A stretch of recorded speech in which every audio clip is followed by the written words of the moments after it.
எல்லாருக்கும் வணக்கம். நான் டாக்டர் கார்த்திகேயன். இந்த கருப்பட்டி அப்படிங்கிறது இன்னைக்கு ரொம்ப ஃபேமஸ் ஆகிட்டு வருதுங்க. திருமண பக்கம்லாம் கருப்பட்டி காப்பி அப்படின்னு நம்ம பார்த்துட்டு இருக்கோம்.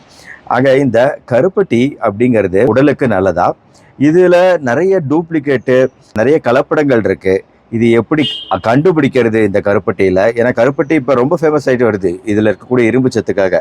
அதே சமயம் நம்ம கலப்படம் உள்ள கருப்பட்டியை உபயோகப்படுத்துகிறோம் அப்படின்னா அதனால் நன்மைகளோட தீமைகள் நம்மளுக்கு கிடச்சிச்சின்னா அப்போ அது பெரிய டேஞ்சர் இல்லையா? அதனால் நம்மளுக்கு தெரியணும் கருப்பட்டி ஒரிஜினலாக இல்லையா அப்படிங்கிறத கண்டுபிடிக்க தெரியணும். ரெண்டாவது வெல்லம். அச்சு வெல்லம்லேயுமே இன்னைக்கு நிறைய கலப்படங்கள் இருக்குது. அதுவுமே எப்படி கண்டுபிடிக்கலாம் அப்படிங்கிறதையும் இன்னைக்கு நம்ம பார்க்க போகிறோம். அதோட ஆரோக்கிய நன்மைகளோட சேர்த்து பார்க்க போகிறோம். Welcome to our channel doctor Karthikeyan. இப்போ உங்களுக்கு தெரியும், பனை மரத்துலேருந்து எடுக்கக்கூடிய பதநீரை காய்ச்சுவதன் மூலம் கருப்பட்டி அப்படிங்கிற வெல்லம் தயாரிக்கப்படுது. இதை பனை வெல்லம், கருப்பு கட்டி, பனை அட்டு, பானாட்டு அப்படின்னு பல்வேறு பேர்களில் சொல்லுவாங்க. கருப்பட்டியில் இருக்கக்கூடிய இரும்பு சத்து தான் அதோட ஏகப்பட்ட நன்மைகளுக்கு முக்கியமான காரணமாக இருக்குது. நிறைய மினரல் சத்துக்கள் இருக்குது. பட் இரும்பு சத்து அப்படிங்கிறது நம்ம ரத்தத்துக்கு நல்லது, ஹீமோகுளோபின் அளவுகள் அதிகரிக்க நல்லது, உடலை சுறுசுறுப்பாக வச்சுக்க நல்லது. இரும்பு சத்து அப்படிங்கிறது நம்ம தோள்களோட ஆரோக்கியத்துக்கு நல்லது, தோள்கள் பொலிவாக இருக்க உதவிகரமாக இருக்கும். பெண்களுக்கு அதிகமாக இப்போ தொடர்ந்து இந்த மென்சஸ் அப்படின்னு மாதம் இருக்கக்கூடிய ஒரு ப்ராப்ளம், ப்ளஸ் இயற்கையாகவே அவங்க ரத்த சோகை அப்படிங்கிற ஒரு நோய்க்கு ஆளாகக்கூடிய வாய்ப்பு இருக்குது. ஏன்னா இந்தியாவில் 3 பெண்களுக்கு ரத்த சோகை இருக்குது அப்படிங்கிறது நிரூபிக்கப்பட்ட உண்மை. அப்படிங்கும்போது இரும்பு சத்து மிகுந்த உணவுகள் பெண்கள் சேர்த்துக்கிறது ரொம்ப அவசியம். அதுலேயும் இந்த மாதிரி கருப்பட்டி சேர்த்துக்கிறது ரொம்ப முக்கியம். இந்த கருப்பட்டியில் இருக்கக்கூடிய சத்துக்கள் நம்ம எலும்புகள் வலுப்பெற உதவி செய்யுது, கர்ப்பப்பை நல்லபடியாக இயங்க வழிவகை செய்யுது.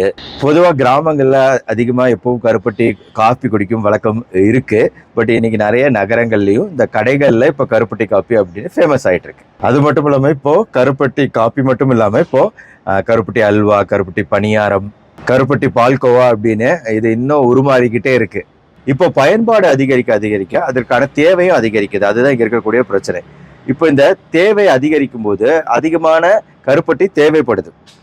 இப்போ நம்ம பார்ப்போங்க, எது ஒரிஜினல் கருப்பட்டி, எது கலப்படம் செய்யப்பட்ட கருப்பட்டி அப்படிங்கிறத எப்படி கண்டுபிடிக்கிறது அப்படிங்கிறத ஒவ்வொரு பாயிண்டாக சொல்கிறேன். கருப்பட்டி வாங்குறதுக்கு முன்னாடியே அந்த கருப்பட்டி துண்டை எடுத்து வாயில் கடிச்சிங்க, மென்னிங்க அப்படின்னா அதோட சுவை கரிப்பு தன்மையுடன் கூடிய ஒரு இனிப்பு சுவையுடன் இருக்கும். அதுதான் ஒரிஜினல் கருப்பட்டி. அதே நேரத்துல கருப்பட்டியை மெல்லும் போது வாசனை இல்லாமல் சர்க்கரையின் இனிப்பு சுவை மட்டும் உணர முடிந்தால் அது ஒரிஜினல் கிடையாது. இப்போ முழு கருப்பட்டி கட்டிய உடைச்சு பார்த்தீங்க அப்படின்னா அதுக்கு நடுவுல கருப்பும் பழுப்பும் கலந்த ஒரு மங்கலான நிறம் தான் தென்படும். ஆனா போலி கருப்பட்டியோட உள்புறம் உடைச்சு பார்த்தீங்கன்னா பளபளப்பா இருக்கும். இப்போ கடைகளில் கெட்டியாக வாங்கி வச்சுருப்பீங்க கருப்பட்டியை. அதை வாங்கி உங்கள் வீட்டில் வச்சுருக்கும் போது வாங்கி சில நாட்கள்லேயே அது அப்படியே கொஞ்சம் கொஞ்சமாக இலக ஆரம்பித்தால் அது போலி. அதோட கல்லுத்தன்மை மாறாமல் அப்படியே கெட்டியாகவே கல் மாதிரியே இருந்தால் அது ஒரிஜினல் கருப்பட்டி.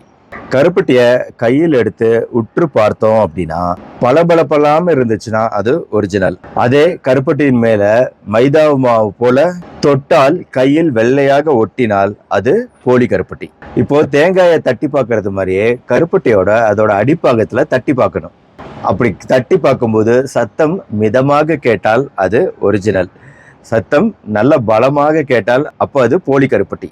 1 டம்ளர் தண்ணீர்ல சின்ன கருப்பட்டி துண்டை போட்டிங்க அப்படின்னா அது கரையறதுக்கு, முழுவதுமாக கரையறதுக்கு 1.5 மணி நேரத்துக்கு மேல ஆகும். இதே போலி கருப்பட்டியா இருந்தா ஒரு அரை மணி நேரத்துக்குள்ளார அது கரைஞ்சிடும். நாள்பட்ட கருப்பட்டியின் மேற்புறம் புள்ளி புள்ளியா இருக்குங்க.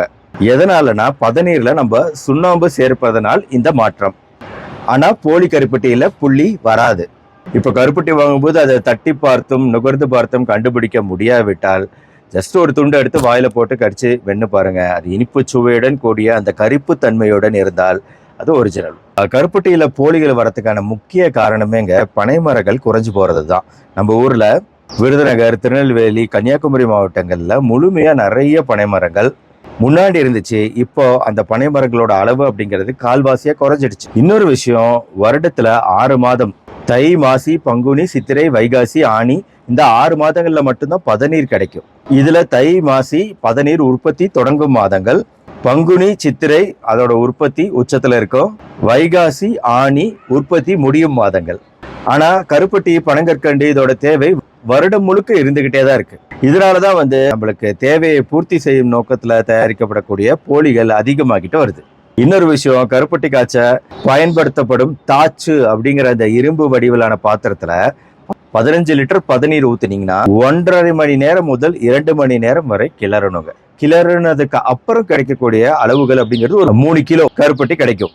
அதனாலதான் நம்மளுக்கு இப்போ சர்க்கரை நிறைந்த போலி கருப்பட்டிகள் நிறைய வருதுன்னு சொல்றேன். அடுத்தது வெல்லம்ங்க. வெல்லம் அப்படிங்கிறது கரும்பில இருந்து தயாரிக்கப்படக்கூடியது. கரும்பில இருந்து தயாரிக்கப்படும் வெள்ளை சர்க்கரையை காட்டிலும் இந்த வெல்லத்துக்கு ஓரளவுக்கு அதிகமான பயன்கள் உண்டு. ஏன்னா இதுல மினரல் சத்துக்கள், தாதுக்கள்லாம் அதிகம். சர்க்கரையில அது கிடையாது. சர்க்கரை நல்லதும் கிடையாதுன்னு சொல்லியிருக்கேன். அதே மாதிரி வெல்லமுமே இப்போ சர்க்கரை நோயாளிகள் அந்த மாதிரிலாம் எடுத்துக்கிட்டீங்கன்னா வெல்லம், கருப்பட்டி இது எதுவுமே நான் சேர்த்த வேண்டாம் அப்படின்னு தான் சொல்லுவேன். ஏன்னா எப்படி இருந்தாலும் இது ஒரு வகையில இனிப்பு தரக்கூடிய ஒரு விஷயம் தான். ஆனா குழந்தை பருவத்திலலாம் ஒரு இனிப்பு சுவையை நம்ம சேர்த்தணும்னு நினைக்கும் போது சர்க்கரைக்கு மாற்றா கருப்பட்டியோ வெல்லமோ பயன்படுத்துறதுல தப்பு கிடையாது. வெல்லத்திலயுமே இரும்பு சத்து அதிகம், வைட்டமின் சி அதிகம். வெல்லம் நம்ம குறிப்பா சேர்த்துக்க வேண்டிய பருவம் அப்படிங்கிறது குளிர்காலம். வெயில் காலத்துல தவிர்த்துட்டு வெல்லம நம்ம குளிர்காலத்துல சேர்த்துக்கிறது நல்லது. 2000 லிட்டர் அளவுக்கு நம்மளுக்கு இந்த வெள்ளை கரும்பு, அதுல இருந்து புரியப்படும் கரும்பு சாறு அதை பெரிய கொதிகலன்கள்ல போட்டு நல்லா காய்ச்சி அதுல இருக்கக்கூடிய தூசு தும்புகளை நீக்க சிறிதளவு கெமிக்கல்கள் கலக்கப்படும். அதுல பெரிய அளவு பிரச்சனைகள் கிடையாது.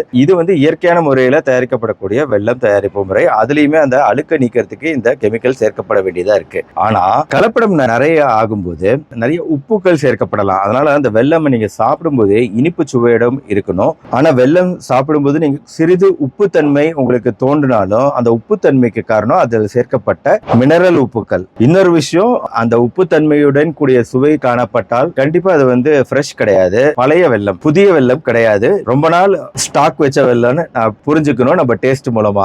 இன்னொரு விஷயம், வெல்லத்தை வாயில சுவைத்து பார்க்கும்போது ரொம்ப ஊன்றி கவனிச்சீங்கன்னா ஒரு சிறிதளவு கசப்பு தன்மை தென்பட்டுது உங்களால உணர முடிஞ்சிச்சு அப்படின்னா அதுக்கு காரணம் மேபி அந்த வெல்லம் கொதிகலன்கள்ல கொதிக்க வைக்கப்படும் போது அந்த கருப்புச்சாறு கேரமலைசேஷன் அப்படிங்கிற ஒரு டெக்னிக்கு உட்படுத்தப்பட்டிருக்கலாம். அந்த கேரமலைசேஷன் எதுக்குன்னா அந்த நிறத்தை கொண்டு வர்றதுக்கு, இயற்கையான நிறம் இல்லாம செயற்கையான முறையில நிறத்தை கொண்டு வர்றது தான் கேரமலைசேஷன். இன்னொரு விஷயம், அந்த வெல்லத்தை வாயில் போடும்போதே ஒரு உப்பு போன்ற நெருடல் தன்மையுடைய விஷயத்தை உங்க நாக்குல உணர முடிஞ்சிச்சு அப்படின்னா அது இனிப்பு தன்மையை உருவாக்குறதுக்காக செயற்கையாக சேர்க்கப்பட்ட இனிப்பு கலப்படங்கள் அப்படிங்கறத நீங்க புரிஞ்சுக்கணும். வெல்லத்தோட நிறம் அப்படிங்கிறது அடர் பிரவுன் நிறத்துல இருந்தா அது ஓரளவுக்கு இயற்கையான தூய்மையான வெல்லம்னு சொல்லலாம். அது மஞ்சள் நிறத்துல இருந்துச்சுன்னா அதை வாங்கறத தவிர்க்கணும். ஏன்னா இந்த வெல்லம் வேதியியல் சிகிச்சைக்கு உட்படுத்தப்படுவதால் கிடைக்கும் நிறம். இன்னொரு விஷயம், வெல்லம் தயாரிக்கும் போது அதுல சுண்ணாம்பு தூள் கலப்படம் நடக்க வாய்ப்பு இருக்கு. ஒண்ணுல அந்த வெள்ளக்கட்டி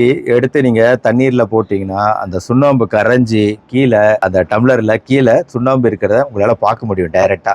ஆக மொத்தம் வெல்லத்துல இத்தனை பிரச்சனைகள் இருக்குங்க. கருப்பட்டியா இருந்தாலும் சரி, அச்சு வெல்லமா இருந்தாலும் சரி, இந்த பிரச்சனைகள்லாம் இருக்கிறதுனால நீங்க கொஞ்சம் பார்த்து வாங்கணும் அப்படிங்கிறது முக்கியம். இதுல சில நன்மைகளும் நம்மளுக்கு இருக்கத்தான் செய்யுது. ஆனா குறைவான அளவுல தான் நீங்க இனிப்பு அப்படிங்கறதுனால குறைவான அளவுல தான் எடுத்துக்கணும் பெரியவங்களாம். ஆனா சிறிய வயதினர், நடுத்தர வயதினர், வேற எந்த பிரச்சனையும் இல்லாதவங்க சர்க்கரைக்கு மாற்றாக உபயோகப்படுத்தக்கூடியதுதான் கருப்பட்டியும் வெல்லமும். ஆனா அது கரெக்டான கலப்படம் இல்லாத விஷயமா பார்த்து வாங்குங்க. அதுதான் இங்க ரொம்ப ரொம்ப முக்கியம். இந்த விழிப்புணர்வு பதிவை உங்க ஃப்ரெண்ட்ஸ் அண்ட் ரிலேட்டிவ்ஸ்க்கு ஷேர் பண்ணுங்க. இந்த வீடியோ பிடிச்சிருச்சுன்னா லைக் பண்ணுங்க. நம்ம சேனல் டாக்டர் கார்த்திகேயன் தொடர்ந்து ஃபாலோ பண்ணுங்க. மறுபடியும் நாளைக்கு இன்ட்ரெஸ்டிங்கான ஒரு மருத்துவ தகவலோட உங்களை மீட் பண்றேன். நன்றி, வணக்கம்.